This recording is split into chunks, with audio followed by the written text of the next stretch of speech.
நான் வரல, நான் வந்திருக்கிறேன். பல சிலைக்கு வந்து பார்த்துருக்கிறேன்.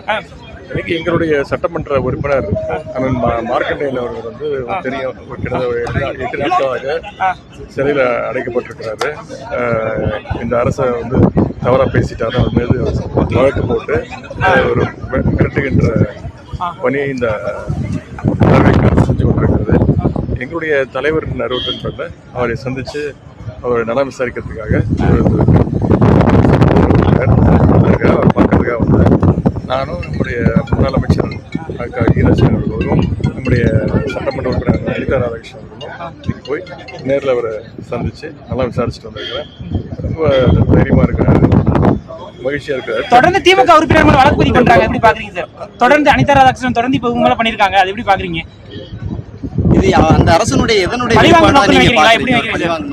அரசுடைய ஒரே பணியாக தான் அதை பார்க்குறேன். வேற என்ன பண்ணிட்டு இருக்காங்க? சோசியல் மீடியாவில் அவங்க கட்சியை சேர்ந்தவங்க சொல்லப்போனால் தூத்துக்குடியில் திருநெல்வேலியில் தான் வந்து தவிக நிர்வாகிகள் மீது அவங்களுடைய கட்சிக்காரங்களே வந்து பல்வேறு குற்றச்சாட்டுகளை வச்சிருக்கிறாங்க. அதெல்லாம் சட்டமன்றத்தில் பேசியிருக்கிறேன். அதை பற்றிலாம் இந்த அரசு கொஞ்சம் கூட அதுக்குள்ள செவி சாய்க்காம சொல்லப்போனால் அவங்களுடைய கட்சிக்கு நிர்வாகிகளே இன்னைக்கு பல்வேறு புகார்களை சொல்லிட்டு இருக்கிறாங்க. அதை பற்றிலாம் இந்த அரசு எந்த நடவடிக்கையும் எடுக்கல.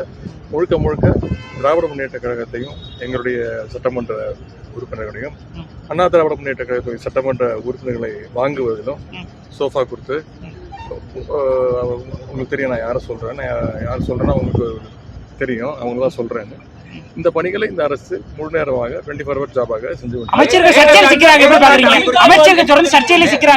அணை குறித்து எதிர்கட்சி தலைவருக்கு பெரிதாக ஒன்றும் தெரியாது. சிடிஆர் நிர்மல்குமார், உங்களுடைய